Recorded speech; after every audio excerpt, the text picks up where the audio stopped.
Welcome to Veterans Connected, where maintenance and reliability expert and military veteran Eric Bevavino connects with fellow veterans in industry during each episode, where they exchange their experiences and discuss the transition from the military to industry and the paths and resources that led them to where they are today. The Veterans Connected podcast is proudly produced by the industry's leading network and learning community, Mobius Connect. Eric, over to you. Hi, everyone. I'm Eric Bevavino, host of the Mobius Connect podcast, focused on connecting military veterans to the maintenance and reliability community. My aim here is to bridge the understanding gap between the military and civilian worlds, thereby improving the veteran transition journey and ultimately providing hope and a helping hand to any of our brothers and sisters out there struggling to find their way. We'll do this by interviewing veterans who have successfully made it through. For this session, we've chosen to interview one such Marine Corps veteran, Butler Fuqua, whose fascinating and patriotic story is a must-listen for anyone interested in joining us on this mission. Hey, Butler, thanks for joining us. How are you doing today? Eric. Doing well, man. Thanks for having me. I'm glad to be here.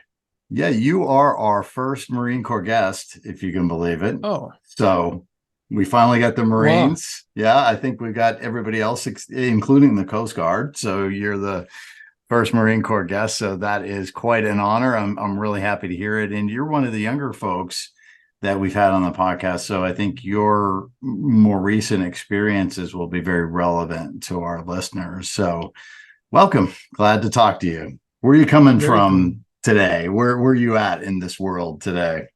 Yeah, so today you are hearing me from Kailua, Hawaii, which is on the island of Oahu, same island as Honolulu, for those that aren't familiar with. And so, yeah, I did not start my life here, but this is where I'm at now. Been a lot of different places.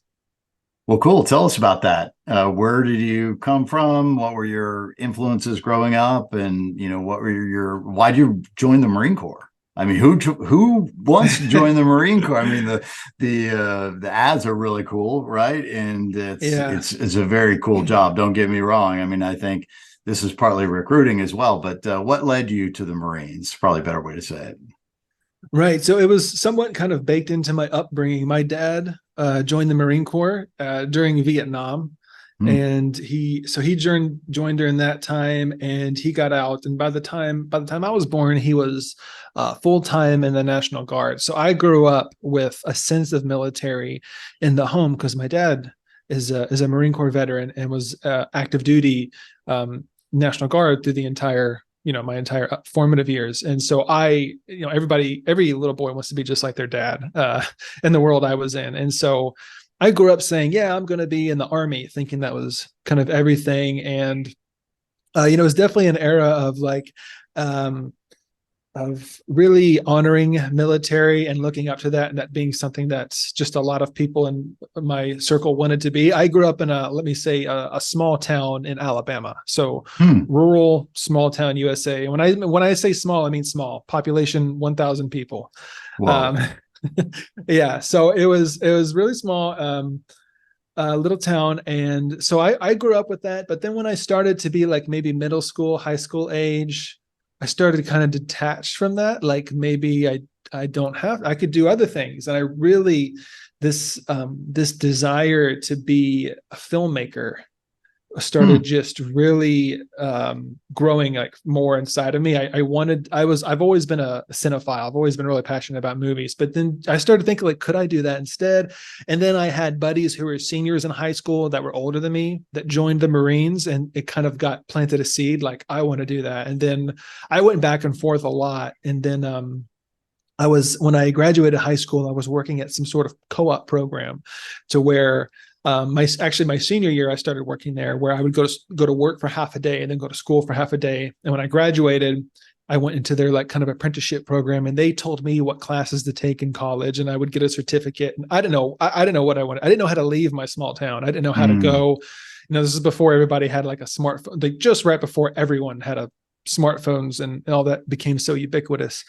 And the only grid that I had for pursuing my dreams was to maybe go to film school or something. And that just seemed out of my reality. And one day my buddy said, "Hey, I'm going to go to the Marine recruiters for lunch. Do you want to come with me in between work and class?" And I said, "Yeah, sure. They're going to try to get me, but they're not going to get me." No, because, I was there when they came to the school and did a presentation, and I saw them grab my friends up. And then like when I was younger, they had me gung ho wanting to go. And I thought they're going to try and get me. They're not getting me. And while we're in the recruiter's office, I said right up front, I'm like, "I'm not joining. I'm here for him. I'm just chilling. I'm hanging out. Like I'm just here." And surprisingly, that worked, because if you've never ran into a Marine Corps recruiter, they can be extremely persuasive, charismatic, and anything. The Air Force recruiters, like they can kind of sit back and just kind of take a number, right? But Right. across the hallway where the Marine Corps recruiters are, they're fighting to get people in there. They're very, very good at what they do. And I'm not saying that's good or bad. Yeah, it's just the way it is. They're very, and so surprisingly enough, they actually left me alone when I said that. But they're sitting there talking to my buddy, and I hear them start to pitch the whole college thing. Because we were going to college, but we were told what classes we had to take, and there were all these parameters and all this. And I was like, that got my attention. I said, I can do anything. And he was like, "Yeah." And I thought, this might be my ticket out of here. And this might be, I need to consider this. If I'm going to be realistic about, did I do everything to achieve the life that I want to fulfill? I don't want any stone unturned. So that kind of reopened that desire, right? I already had a lot of years and thought about joining, and that kind of like basically detonated it. And very quickly, I forgot the deal. Yeah, that was like, that kind of watered that seed that was planted.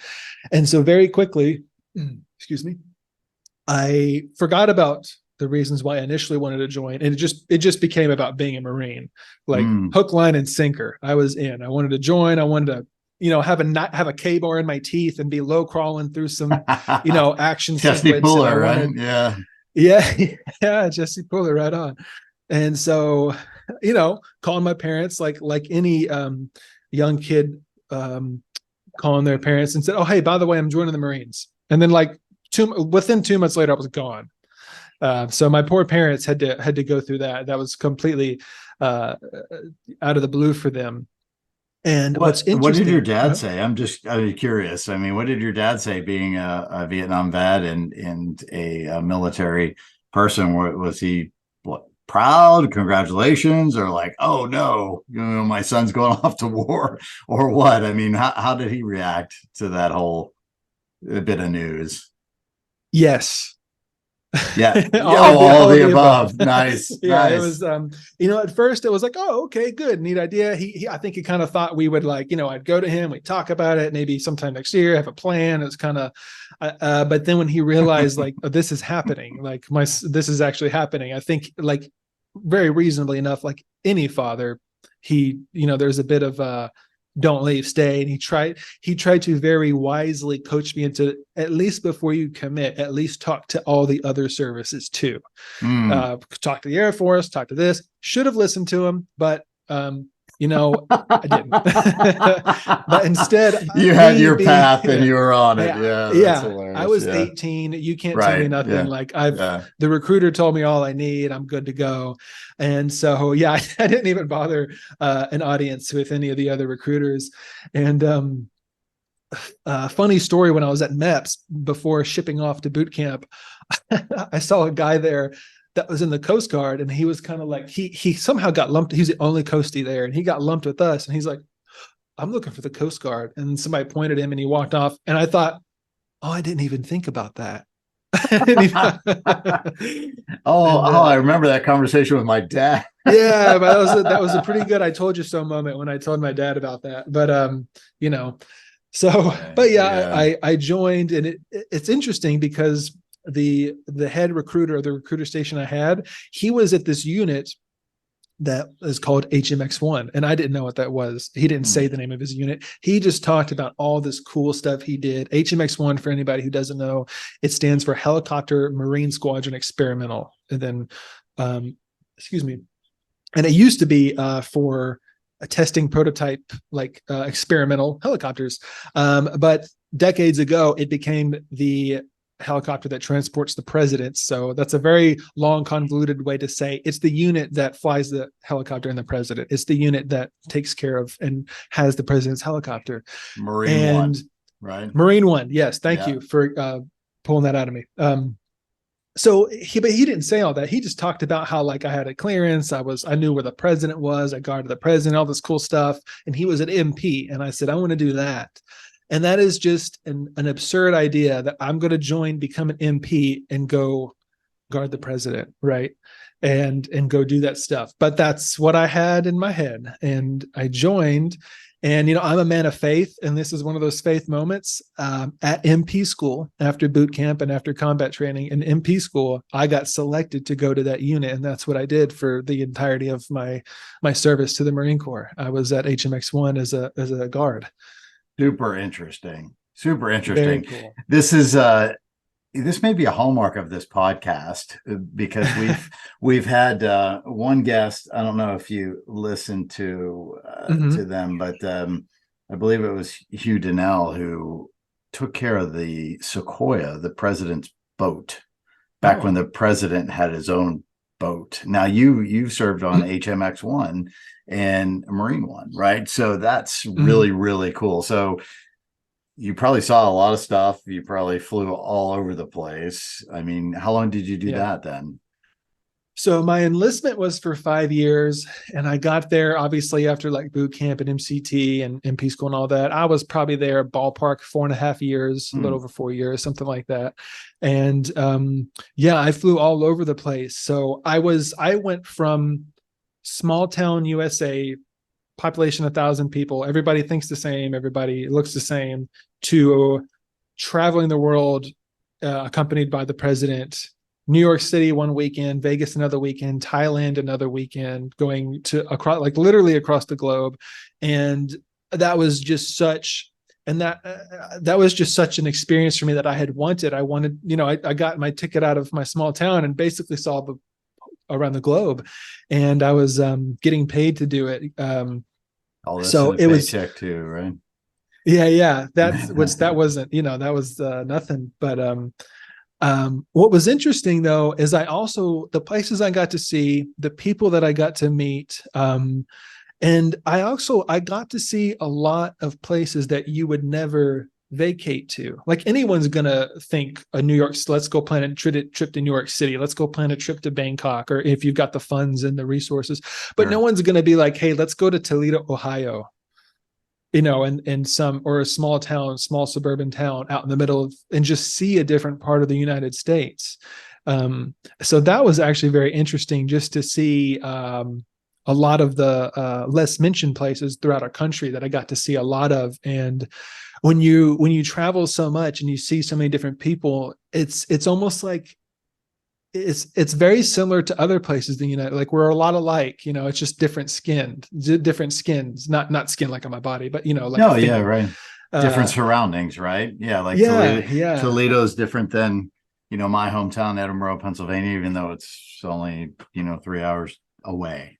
Right. So, right. And just seeing different versions of people, like everywhere there's like a residential and a city and a this, and here's like a recreational things to do, and just seeing different versions of that. It was very interesting, juxtaposed to how I had grown up. And then obviously seeing the really well-known places like New York City. Cool story is, when we were in New York City, I went there several times because the president went there a lot. And just for the listeners, I hadn't mentioned, it was President Obama that was in. Nice. He actually, he actually got put in or elected into office the year that I joined. So, the inauguration was in like January or whenever it is. And then I was at the unit that July, I think July 1st of 2009 was when I got there. And, you get to have a beer with them? Nah. Well, are we off record? Are we recording right now? No, I'm kidding. I did not get to have a beer with him, but I did get to go to Camp David and see some places that some other people may not see. Right. And so that was really unique experience. But then there was a lot of auxiliary collateral experiences that like when I was in New York City, there's this guy there. I don't remember his name, but I probably wouldn't mention it even if I did. But he was I don't know, he was somebody that was well known, had a lot of money. He was just a rich guy. I forgot, his name slips me, but he loved being able to support the Marines when we were in town. And so he would cater, and he would kind of show up and say hi. And whenever people found out we were there, we would let people like see the helicopter and like do a tour. It was guarded and regulated and everything, sell some memorabilia. And, he would pop in and say, hey, and my buddy got talking to him one time, and long story short, he knew a guy who knew a guy who knew a guy, and he got us VIP tickets to go see a viewing of the Colbert Report when the Colbert Report was being filmed in New York City. And so the next time we were in New York City, I got to go see that. Awesome. And yeah, little stuff like that happened. I also, in New York City, I met one of the guys who was he was a cook at the White House. So he was a naval cook, and they also travel. Like, the president has a lot of entourage, and they do stuff, and he was there, and I just kind of made friends with him. And because of that, I was able to go on a tour of the White House and see the West Wing and see the Oval Office and walk outside the Situation Room. And so I'd been to the White House multiple times, and like, I'd have friends come out of town and like go take them to go do that, because I knew that guy. So really great. It was different than like most Marines. Oh, sure. Yeah.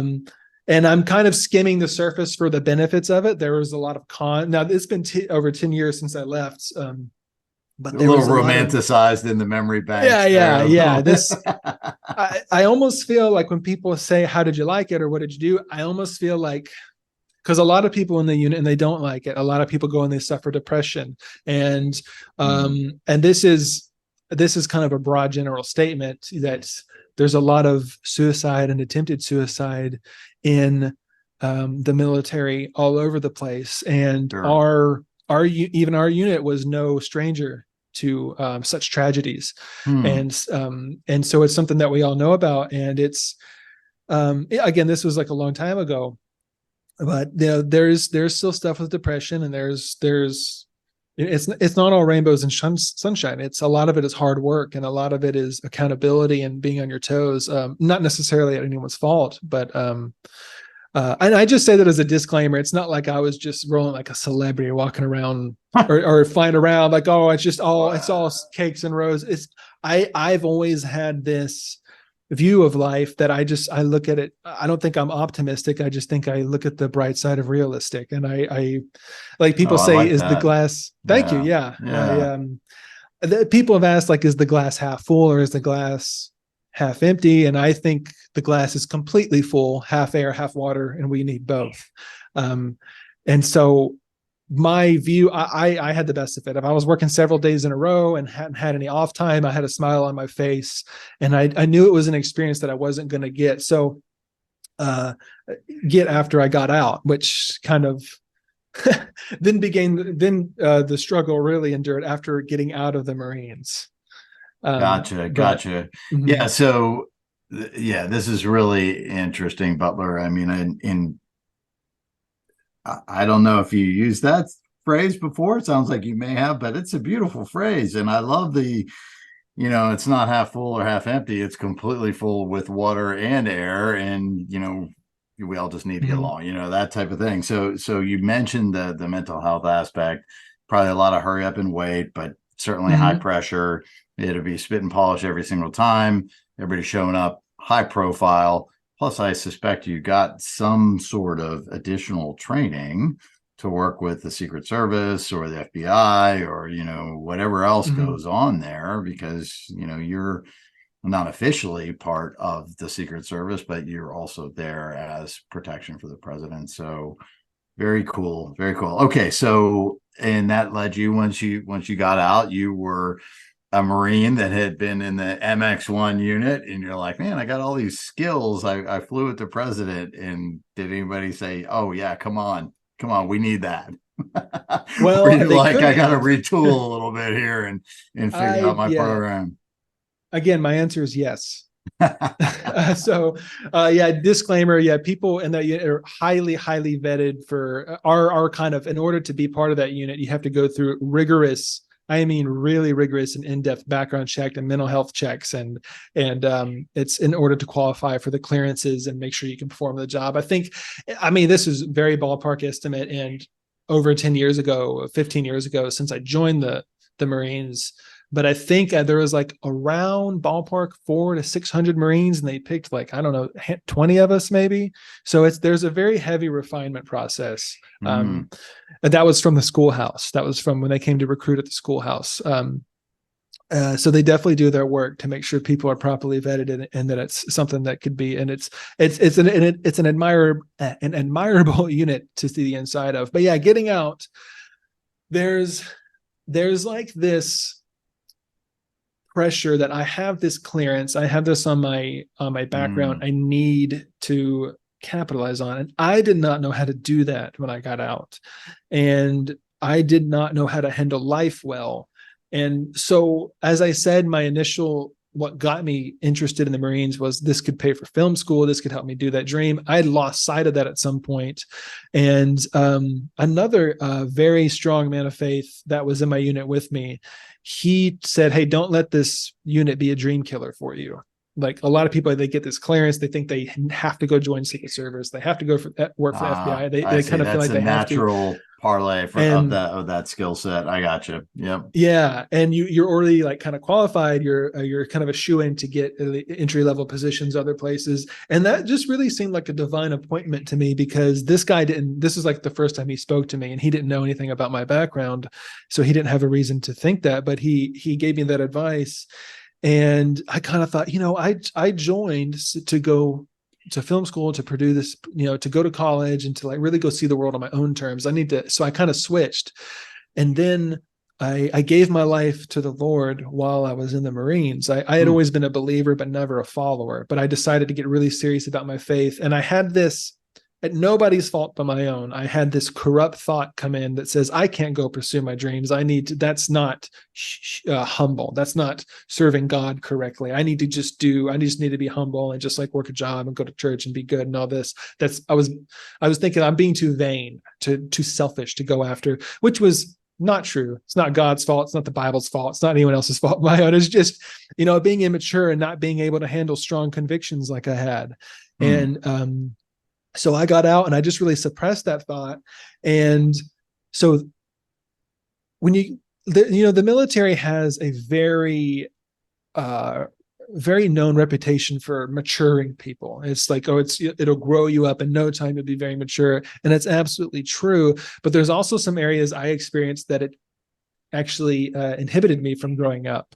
One of those being that I didn't know how to make my own decisions. I didn't know how. I got you. Yeah. You're always told where to be and what time and what, all that type of stuff. Yeah.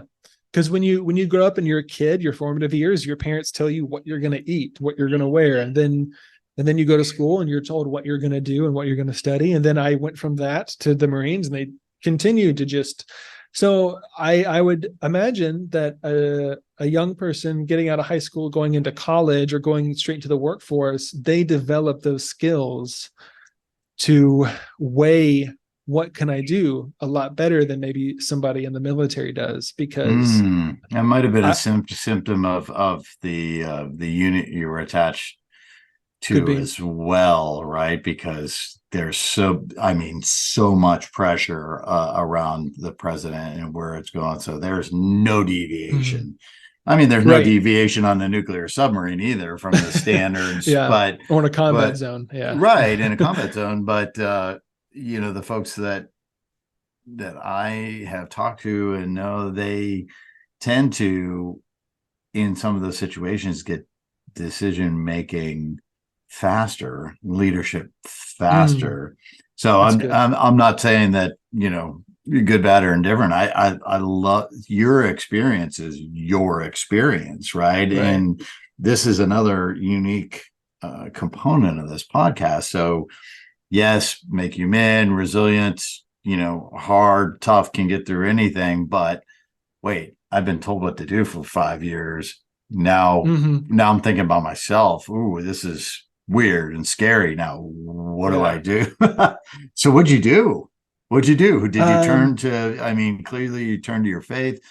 I mean, are there mentors or people that you talk to or did you try to figure it out by yourself? Hey, I'm a Marine, I can do this by myself, that type of thing, or how did you go from there? Yeah, it was a different. So at first I thought I'm going to use a GI Bill to go to college, and um I had this, I did turn to my faith, and I turned to like what was practical and wise. I don't think people in my life understood how incapable how crippled I felt with making a decision. I think that was kind of a Interesting. me problem. That was just my Okay. experience. And so I didn't get a lot of mentorship in that area because I kind of hid it. I didn't say, I You don't know what to didn't do so ask for much. help. Yeah. No, yeah. And that's been just been kind of baked into my upbringing, and then the Marines, and then, I can handle this, like you were saying. Totally And get it it. was kind of like I would just go in my behind closed doors and just, I'm a thinker, man. I am a huge thinker. I never, it I never could turns tell. off. Yeah, I could tell. And I would just get back in behind closed doors, and I'd find a solution, lay out the data. I can do this, I can do that. So when I would go to talk to my dad or my pastor, I wouldn't say I need help, I don't know. I would say, this is what I'm going to do, and so it wasn't so obvious of maybe how bad I was struggling on the inside. Of course, if you looked at my resume, it would be like, man, this guy definitely doesn't know what he's going to do. Because Right. I just, the only job I knew how to get, yeah, Yeah. exactly. The only job I knew how to get was unskilled jobs, working at a restaurant, or working Mhm. as a valet, or working. That's my grid for seeking employment, was that of like a high schoolers with no skill. And I'm not trying to like say anything bad about those professions. That's where my mindset was. Those very Well, entry and level, it's, no, I not think it's a required on the common, job. Yeah. it's probably a common reset, right? For either enlisted folks or officers. I mean, officers have different types of challenges, but particularly about enlisted folks in the lower ranks who've just been Mhm. told what to do. So yeah, keep going, Yeah, man. that's Yeah, another yeah, element. yeah, Yeah, is yeah. I got out. I mean, I got out as an E4, which in the Marines is a non-commissioned officer. Hmm. But that was like the last stint that was towards the end, and it was, um, and then I got out. But yeah, so I was working, like I said, I worked valet for a little bit, and then I worked like at a restaurant, and I was using the GI Bill as a source of income, because you do get a stipend each month when you go, so it pays for school, and you get some living money to live off Okay, of. I wasn't And aware of so, that. Yeah. yeah, it's a great benefit. And I people change majors once or twice. I changed majors. I changed schools. I eventually went through 6 different colleges before I finally finished my degree. So Had to sample a little bit of several gotta, places, right? yeah, Yeah, I gotta, cast my net, and yeah. like, even though those times were very stressful, they played a lot in contributing to who I am and what I know and how I can help people now. And I don't necessarily regret them. I think that my path was a bumpy one that I needed to go through. And yeah, so you asked what I did. Is I was going to college for a while and had the GI Bill, and it was just so much stress in my head of it. Before, I was very free, and I could spend like any creative person. If I had an idea, I could just have clarity and spend all night working on this maybe creative project or this plan. But every time I try to do that, like on a Saturday evening, where I'm thinking, I was going to school for animation at first. That was my first stab at getting a degree. I went to Okay. school for Yep. animation collectively over 2 years. And so I'd like, let me just hone this skill so I can get a good job. But I would just, in my own behind closed doors, I would just have so much stress over me. Is this going to work? Is this worth it? Because I'm an overthinker. And so it was hard for me to gain traction in an area, like as far as building like a job skill. But somewhere along the line, I got interested in web development and coding and making websites, which was very irrespective of anything I was doing. It was, again, I think it was the Lord speaking to my heart, kind of teasing me with, hey, you may need this later. And I skipped forward. I found my wife in Virginia, and we got married very quickly. And then she wanted to go. She had been in Hawaii on and off throughout her life. Like, Okay. she went there when her dad was stationed there. She went to college there for a little bit. So she wanted to move back to Hawaii, and I like adventure. So let's go. We just got married. Let's just pack up and leave to Hawaii. What could go wrong? And it was a stressful year. Hawaii's expensive. There's a lot. We didn't know Right. anybody. Yeah. So, it's kind of like, hey, I'm stressed. Let me just pour gasoline on this fire. And the thing is, I look back, it could have been a beautiful time if I would have let it been, but I was so worried about the future. It kept me from enjoying my present. And I don't know how Interesting. much of that is a result of my time in the Marines versus just who I am as a person. I think a lot of these struggles I probably would have had to gone through anyway. Mm. But then I started, I remember I got out of the Marines when I was 23 and then got married at 26 and 26. And then when I was 27, I was in Hawaii and I was working at this restaurant and I thought, I am back at a restaurant again. And I was burning out of my GI Bill. So I stopped going and I was just working there. And I remember I had one of my coworkers, he was 17 and he had dropped out of high school. And he had told me one time, he said, man, I'm going to go get my GED, then I could get a good job. And I just realized I'm in the same place as him. Here I am, a Marine Corps veteran who is trusted with shaking hands with the president while carrying a loaded weapon, coordinating with Secret Service. And now here I am, I'm in the same boat of like a 17-year-old who has no life experience yet. And that was very sobering. I thought, I've done this to myself. No one did this to me. I can't go point fingers and blame. And if I don't change it, this is going to be my life. And that's just so a moment of clarity and Yeah. solid reflection and like, hey, I got to do something different here. Yeah. And it's just a lifestyle I didn't want. And I remember mopping the floor. I vividly remember the mop on the floor while I was having this thought. And I thought, I didn't think I was smart enough to really become a software engineer and to learn how to code. I had played with the idea of learning how to code. Like I kind of teased with it, made some this and that. But I had imposter syndrome. And I didn't think I was smart enough. But at that point, I thought, what? It doesn't matter if I'm smart enough. I have to do something. I have to learn a skill. And I can't think of anything else that I want to do. So I entered into a new season of struggle, and that is teaching yourself how to become a computer programmer or a web developer. And the reason why it's such a struggle if you don't have guidance is because you don't know if anything that you're doing is going to be worth your time. Is this coding language still used? Is the framework needed for this coding language popular? Okay, I like this one, but can I get a job with it? How does it pay? What's the career growth? And you're just doubting yourself every second of the way.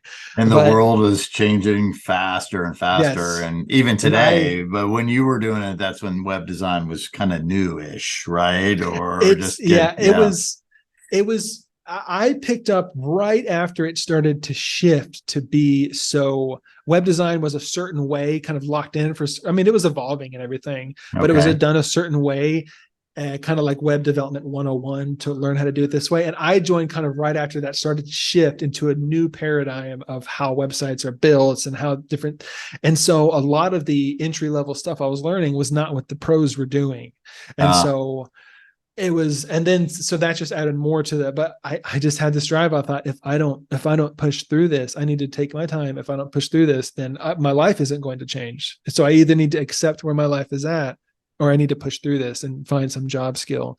And I remember we left Hawaii and we moved back to Virginia at the beginning of 2018. Because that's been my solution for the longest time was, hey, life is hard. I'll move. That'll make it better. And this is no lie. I have moved every year since leaving the Marines. I have moved, either changing state or at least changing house. And so that pattern is still going. And my wife and I, we joke about it. But now it's a little more intentional and planned, and we have purpose behind it. It's not because it's not a solution to our problems anymore. With a young family, they appreciate the stability. Yeah. I'm with you. And so we moved there in 2018, and I just had this faith that was completely unmerited that it's going to work out. I really felt like God was showing me images of the freedom of an ocean, which to me in my mind symbolizes freedom and peace, which was not something that I had in my head up to that point. And I ended up, after a few months, got my first job in the tech world, and the recruiter called me I got some resume help. I was putting my resume out here and there. I could do a little bit of coding. I had a little bit of, Photoshop skills, and I got a job. I remember it was advertised for $16 an hour, and I got the job for $15 an hour because I didn't have a degree. Now the job the recruiter contacted me because my resume was out there about 2 different jobs. They both, at least one of them, required a degree. And I almost didn't even go to the interview. I told my wife, I said, I can't, there's no point in me going. I'm wasting my time. And this is what's great about having a good woman, is she said, just go. And I went anyway, ended up getting the job. And it was a testimony of itself.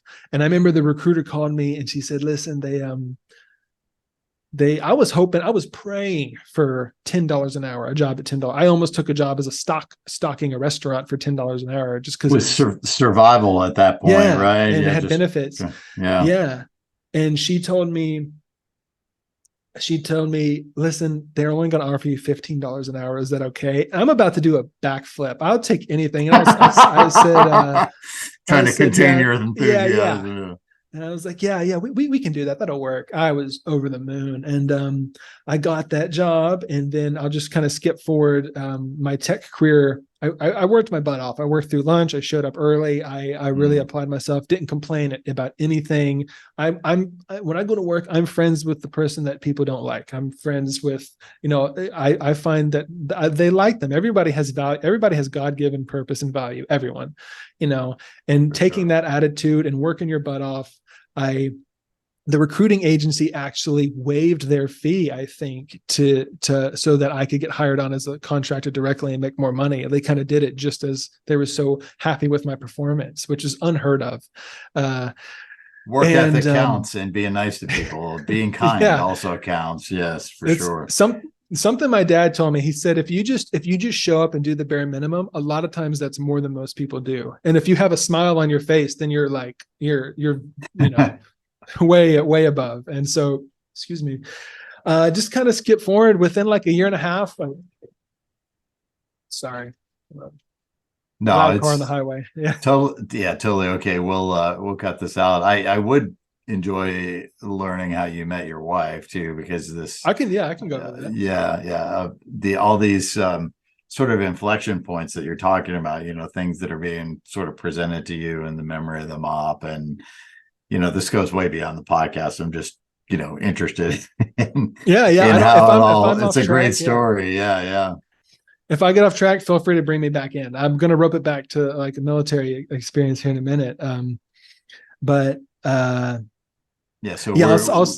We left off where you were getting paid $15 an hour, and you were over the moon, and then you were working hard, and you're like, what would you attribute that to? Your work ethic, like your upbringing as a kid in Alabama, or did the Marines help instill some discipline, or where did you get that piece? It's definitely, that's a good question. It's definitely the nature of my parents, and the way that my mom and dad are both incredibly hard workers.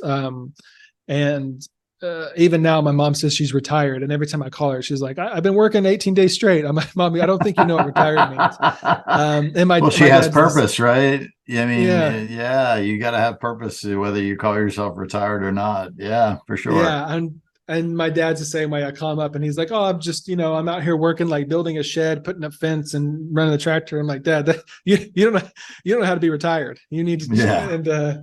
So it's definitely them. And then, hang on, there's a siren going by.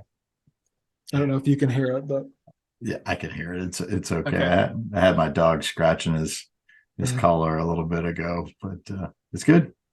Yeah. So they have incredible work ethic, and their nature of doing stuff without complaining was something that was instilled in me and kind of expected of me. And I don't know if they ever said that. That's just the way they were. They modeled it, and then you modeled it as your example. Yeah. Well, I'm sure they'll be happy to hear that on this podcast. That's nice. It makes parents feel especially proud. So so then you went in the Marines. Yep.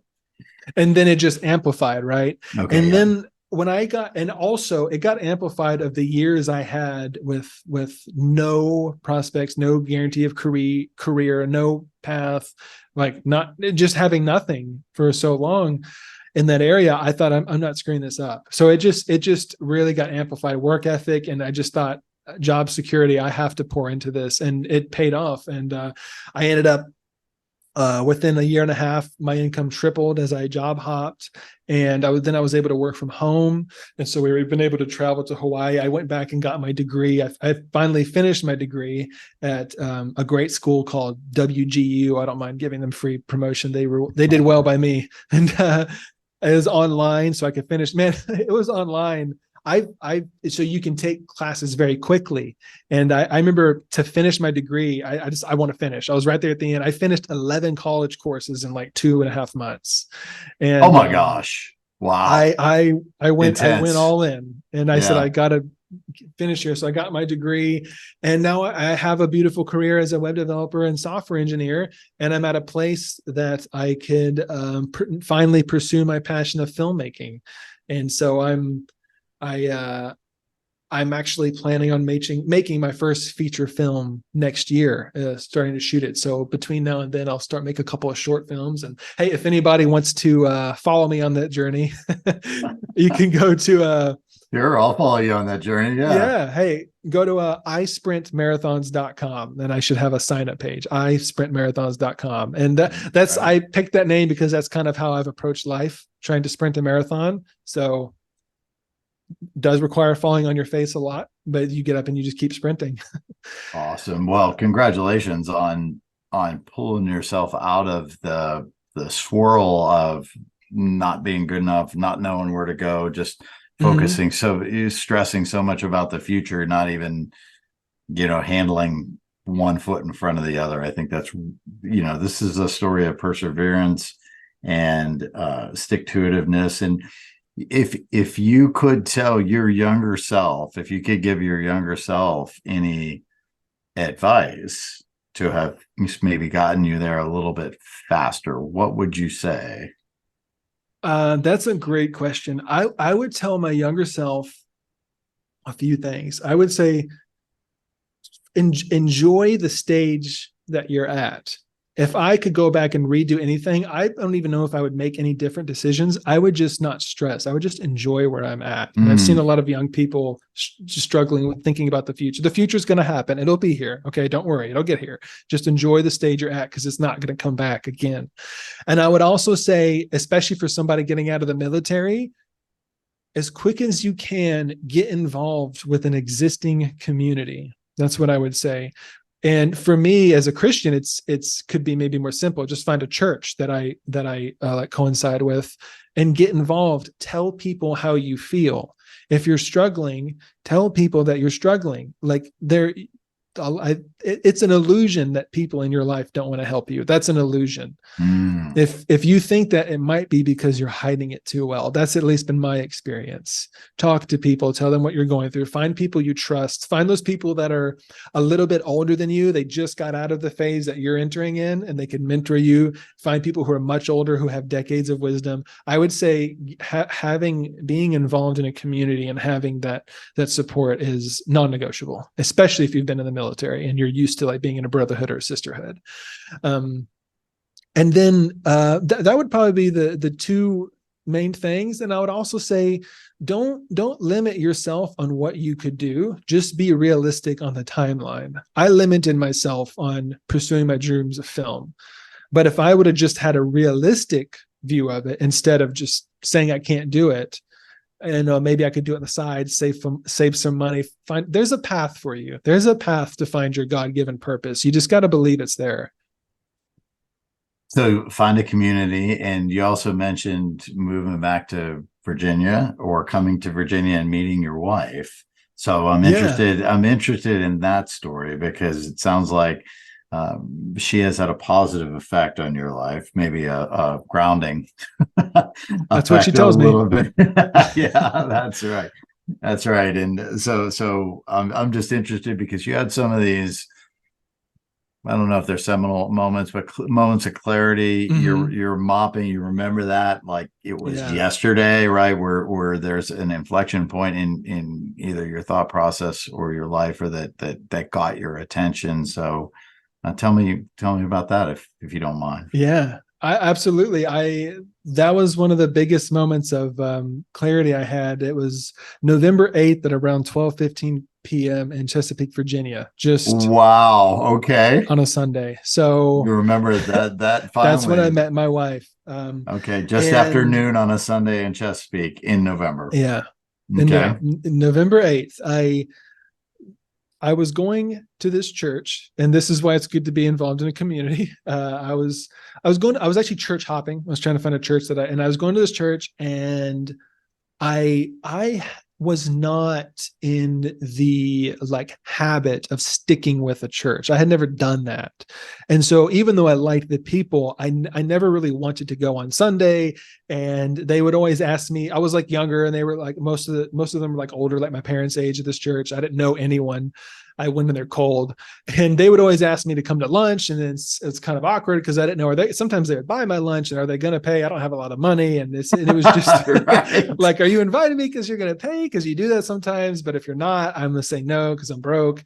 And I didn't want to go. I had gone to college at the time. I didn't want to go, but I woke up and I was like, begrudgingly, I said, I need to go. So those people don't think I've just left them, like, a sense of duty.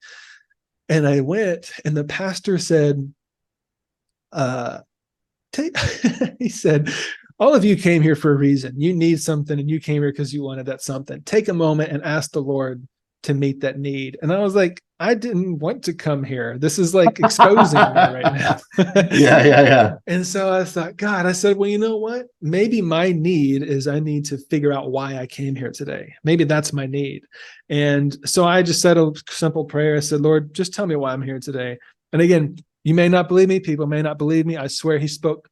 I heard so clearly, you came here to meet your wife. I just heard that in my head. And I thought, okay, the Lord must not be in this church because I'm basically the youngest person's old enough to be like my auntie, right?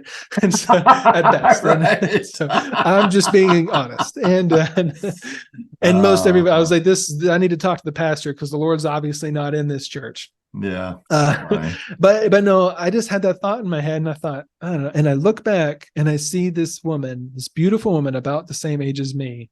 And I thought, you've got to be kidding me. And I had decided if these folks asked me to go to lunch with them, I'm simply going to say no. I'm going to say, I got schoolwork to do. I'm going to say no. Ends up, I had made friends with, I didn't know was her stepdad. And he invited me, he introduced me to his stepdaughter and invited me to go to lunch. And I immediately said, yes, I'm wide open for today. And we met, and that's, 3 months later, I asked her to marry me. And a few months after that, we got married, and that's my wife. And we got 2 kids now. That's a beautiful story. Yeah. Thanks for sharing. Yeah. That's incredible. And it was as interesting as I thought it would be. So thank you. Thank you. Yeah. I like sharing that story. And I wish, there's a lot of maturing I had to do, and I wasn't as good of a husband as I could be in some areas, but we're here and we're learning and we're growing. And it's a good year. I feel like we're moving together as a married couple and a young family, figuring out life. And I feel like I've gotten through a lot of the issues that I had to deal with before. Fantastic. Well, I mean, these are all levels of, I guess what some people would call evolution, right? Evolutionary levels or maturity or whatever. And leveling up is, I think, important. It's hard to tell when you're at a lower level, but you definitely know when you've made it to a higher level. And I think life partnership in kids and the commitment has a way of changing folks and helping them, perhaps, or not. I mean, pushing them away in the negative sense, but in positive sense, helping them get to the next level on, respect and care for their words. And when kids are little mirrors of yourself, it's hard not to pay attention to what you say all the time. So that's fantastic. I'm really glad to hear that. I'm glad you made it through to where you're at today, and you're getting ready to what, produce a movie? Is that what you said? Direct or produce or write, direct, produce. It's going to be an independent film, obviously. So I actually just wrapped up 1 month of acting class, and I did a little bit of like film editing, and I have my animation background like years ago. And so I've done a lot of research. I've got the equipment. I'm going to film a few shorts. I'm actually going to film a short film, kind of episodic content with my coworkers in a couple weeks. We're going to do a little short film. It's going to be, I think I'm going to call it Govies. It's about people working in like a clearance, government clearance, kind of like The Office, but for government cleared people. Interesting. Yeah, that could be funny. Yeah. In the beginning, I've just got time to do little short, 2 to 10 minute little skits here and there. And that's basically going to be my learning process. And then next year I'm going to film a feature length film and produce and put it, I don't know, either do the film festival circuit, try to get on Netflix. That's kind of where my ambition is. And so I'm doing another career transition, but this time I have a lot of tools and maturity I didn't have the first time. And so that's good. Yeah, well, you've gone from I don't know what's going to happen. The future looks so dark. I'm not talented enough to planning out your learning experiences. You're planning out the shorts, and you're saying, hey, I'm going to learn from this. I'm going to learn from that. That's going to get me to the next level. It'll be okay. The future is going to get here. All good. So, and the Marines have really, being in the Marines inadvertently has helped me because I've learned how to break into new industries. When I went into the Marines, it was, dude, going to boot camp and seeing drill instructors after watching Full Metal Jacket and seeing and all the stigma and all this stuff, I was terrified. And so, right. And I think that's a common theme. Yeah. And I was just I was terrified of drill instructors. I was so timid and breaking through, and people, you tell them at boot camp, you got to do this, you got to do that. And they would ask me like, how do you do that? How'd you get through that? I'm like, what do you mean how? I didn't have a choice. It's really easy when your back's against nothing, going down a rappel tower, learning how to do that. And then getting out of the Marines, I learned how to break into civilian life, and a very confusing, stressful version of civilian life. And then I learned how to break out of that into the tech industry. And I'm using those experience I realize now I can break into the film industry. I know how to do that. Just like I broke into the military industry, I got into the cleared world, and then I was able to transition and, effectively. I have everything I need to move forward. So, so yeah, it's much better. I know you're about to ask me a question, but I thought of a funny, I know I've talked a lot about life after. You're good, man. Keep rolling. Yeah. So this is a funny little anecdote or story from when I was in the Marines. I actually got picked. So I was a military police. That was my MOS, military occupational service. And when you're an MP, the way it works in the Marines, when I was in, you could kind of try to become a military police canine handler. There's a lot of stuff you can do as an MP. You could be canine, you could be physical security, you could be like what's it called? Like you could be SWAT. Yeah. You could be SWAT. You could be exactly. Yeah. So all the stuff that's in like civilian I say civilian military, kind of an oxymoron, but non-service military police work. Everything that's in the police force out there in the world is also available in the Marines and or the military. And so a canine spot came up to be a canine handler, and I fought for it. And the second time I went on a canine board, I won, and I was a canine handler the last 2 years I was in the Marines. And so I am traveling the world with my dog, searching for explosives to make sure the president's helicopter is safe. In a nutshell, that's some stuff I maybe put on my resume. And one time I got to One time I got to search Air Force One's luggage. That was pretty cool, and coordinated with Secret Service. But the story I wanted to tell was when I was at canine school. We go to canine school, and the dogs that you train with at canine school, they're the ones that didn't make it in the actual police force. So they are, I'll say, characteristic. Okay. This is new information for me. Yeah. Okay. Yeah. the canine world itself is I've been so blessed to get a window into these different worlds, because every kind of discipline I've been in is a world that people could spend their whole life in, right? I didn't mention it, but I was about that for sure, because that's a great idea. Yeah.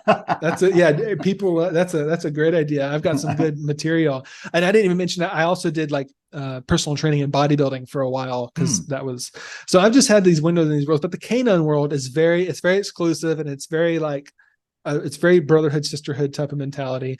But yeah, so the dogs, and not a lot of people know about this world, but the dogs at Lackland Air Force Base is where the training is for the military. They're the ones that didn't make it, and it could be for a lot of reasons. It could be because they weren't smart enough. It could be because they were untrainable. It could be because they were too aggressive. So one of the things you do as a canine handler is you write a record of every single day. Every day you have to write a record of what you did with your dog, or that you didn't do anything with your dog. Like he stayed in the kennels because, it was off day or something. Every day it has to be recorded on what you did and what training you did and blah, blah, blah. And so part of becoming a canine handler is learning to do that. So before we got our dogs assigned to us, our training dogs, the instructors told the story about a kid, or I shouldn't say a kid, a soldier or a Marine, who got his ear bitten off by a dog in the previous class. And they were like, it was kind of like your attention. Yeah. Yeah. This is why we have safety procedures. And when he says that, you don't know if the story's made up, it could be, but the point is, it's kind of a scare tactic. But then he showed us pictures, and I was like, okay, this really happened. So I thought, make sure. And then we all get the records for the dogs that we're going to be assigned to. They say, hey, you're getting your dogs next week. Today's Friday or whatever day it was. This is your dog's training records for the last month. Read over them, and so you'll see how it's done, and you'll know. So I'm reading my dog's records. So I'm at canine school. You can't wait to see your dog, and I'm reading, and it's like, oh, my dog's name is Ajax. Oh, on this day, Ajax, we trained, we did basic obedience. It was a good day. On this day, we searched a building. It was a good day. On this day, Ajax broke his chain and bit the ear off of another handler. Blah, blah. And I was like, so you got the dog. I got the dog that bit the guy's ear off. That's hilarious. Yeah. And okay. He lived up to his reputation. He was very fond of me, but very aggressive towards anybody else. And that's how some dogs are like. Their handler could go up, lick the face and pet, good boy. Anybody else comes in there, they'll bite your ear off. So German Shepherd or Beagle Belgian or Malinois. Belgian Malinois. So okay, I love a Belgian Malinois, man. That's such a, if you get a Belgian Malinois as a pet, you need, that's going to be your thing for a while. These dogs need a lot of attention. They need they have high drive, and you do not want to come across a mean one. But they're actually usually good natured. I ended up the last dog I had when I went back to my unit and was assigned to was a Belgian Malinois, and he could, sit in the lap of a toddler and play, and it was just the nicest, sweetest dog in the world. But he could flip that switch, man, and you did not want to be on the receiving end. He could pull out the fangs and get scary when he had to. Yeah. That's a great story. So you did that for 2 years with Ajax, and did Ajax make the cut, or do you take him with you? No. So the dogs that are at the school for training aids, they are there permanently. They didn't make it. They're there permanently. Here's a fun tip. Anybody in the nation can actually request to get a dog from Lackland. You don't have to be military or prior. The way it works, this could be a good tip for someone, is the way it typically works with a service dog that's in the fleet, that's actually like a real out there doing the job. Whenever they come to retire, if they're not overly aggressive, they have to pass a test to make sure they're safe to go out there in public. Then the rule of thumb is the last handler that handles them has first pick to adopt the dog. Okay. Otherwise it's kind of, if you know somebody, you can get one of those dogs. If, like, we had a dog that we got at our kennels while I was in, that after we got him, we found out he had a medical thing on his spine that prevented him from continuing being a dog, but was totally fine as a house pet. And because somebody that knew somebody got him, and they got this very well trained, obedient, sweet dog that, but so you got to kind of know somebody to do that. But anybody, last I remember, can go to Lackland. I don't know what the website is, and there's a sign up list. And you can sign up to get one of their dogs that got rejected from training. And they're not going to give you one. They're not going to give you one that's like aggressive. They don't let those out. They either stay there or, we'll just leave it at that. But right. Well, so what a good tip. Yeah, I mean, these are things that nobody knows, right? Unless they've actually done it and have been around these types of dogs. Yeah. Cool. Well, we're dog lovers, and we got a sweet dog, but you never know. There are a lot of people out there, and dogs need homes, right? So yeah, and I'm interested to see on what their website traffic is going to get after this podcast episode airs. If it's everybody trying to find where. They're going to be like, I don't know what happened, but all of a sudden it must be our marketing. yeah, what we're doing, it's right. This marketing program really worked. Yeah, exactly. But any way we can help, yeah, for sure. So, hey, we're winding down here on our hour, Butler. I want to be really respectful for your time. These have been fantastic stories, and you've given us a lot. Is there anything that we didn't cover today that you'd like to relate to listeners, either vets or those looking to connect with them? That's a good question. I would say I have, like, it's very general. I wish I could sit down one-on-one. I like being one-on-one with people, but what it's actually good advice. Hang in there, believe in yourself, whether you stay in the military or whether you get out of the military or whether you're listening to this and you're a civilian. Believe in yourself, hang in there. You've got a purpose. And that's kind of my general advice. And I want to give one last tip I wanted to cover that I forgot about is, sure, I've been through the circuit of VA benefits, like having a service connected disability and also going to get benefits. And the VA benefits are remarkable on what we should be very thankful that we get what we get, right? Even though it's very hard to deal with the VA sometimes. Those stories I won't tell, but we're entitled as veterans, especially service connected, we're entitled to benefits, and you should go out there and you should get them. But I just, like, one thing I would remind myself is I saw VA benefits as a tool to not need VA benefits anymore. I saw people when I would go to wait in line to apply for voc rehab or GI Bill or making a claim, and I would see people who had been out of the military for decades, and I could tell. Car driving by, I'll pick it up right where I was after this car goes by. I could tell that they just keep coming back, and I think it's important. We need to get whatever we can out of our VA benefits, but we shouldn't depend on them for living our life for us, to where if I don't get these benefits, I'm not going to make it. I've gotten denied benefits that I felt like I should have gotten, and I didn't. Like right now, because of my service rating disability and because of I'm in the VA healthcare system, and I could go to any VA hospital 100% free, no copay, and get treatment and all that. I don't use it. It helped me for a time, but I now have benefits through my job, like any other person, and they're much better. I can go to any doctor that's not tied to the military. So I just want to encourage people, use the VA benefits to become independent and be the person that you can be.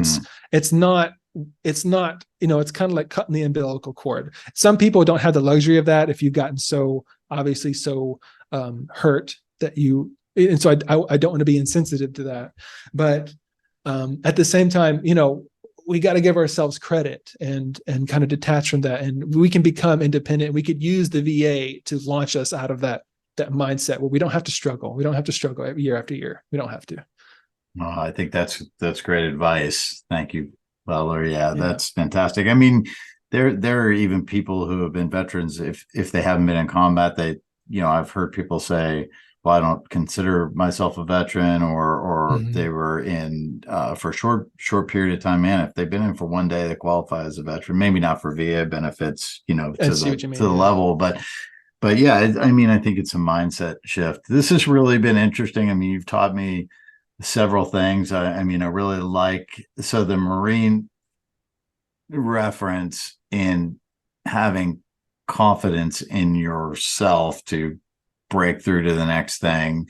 It's not going to kill me. Hell, I was in the Marines. That didn't kill me. So I'm going to break through this wall to get to this career path, or I'm going to figure it out and I'm going to get it. So I think that's really, really important. You referenced your parents and the work ethic and the positivity and really just focusing on the present instead of ruminating over the future that has yet to get here. Right. So I think this has been a great time together. I sincerely appreciate you taking the time to talk to me and help us on this mission. So how can folks get a hold of you if they want to learn more or have a one-on-one conversation? You mentioned your website, which is iSprint Marathons, right? iSprintmarathons.com. Yeah. Right. Yeah. So I'm not on social media yet, but Okay. I plan. So right now, the best way to get a hold of me, connect with me, would be going to my website, iSprintmarathons.com, put in your email. And then when you'll get updates about the movie, but I'm eventually going to start like a social media presence, a way I can have like two-way connections, not just one way, and I'll launch it through there. So that would be the best way. Fantastic. You, like many of our other guests and most of the veterans that I've met, seem willing to help and talk to people who are having a challenging Absolutely. time to give them some advice. So your time here too in the recording of this podcast will be quite helpful. So just a quick note to our listeners that we're seeking both women veterans as well as recently transitioned vets to round out our guest list. Now, Butler's more recently transitioned than most of our guests have been so far. But yeah, feel free to contact Mobius or contact me on LinkedIn and we'll try to get you on the show. Actually, Butler, you contacted me via LinkedIn and we had just a quick get to know you call, and here you are on the podcast. So that's pretty effective. And I encourage anybody to reach out if they'd like to tell their story. So thank you, Butler, and thank you, Mobius, for providing this platform to help both transitioning vets as well as those looking to hire them in the field of maintenance and reliability. Rock and roll. Bevavino out. Thank you, man. Thank you for joining us for this episode of Veterans Connected. We will see you back for another episode very soon.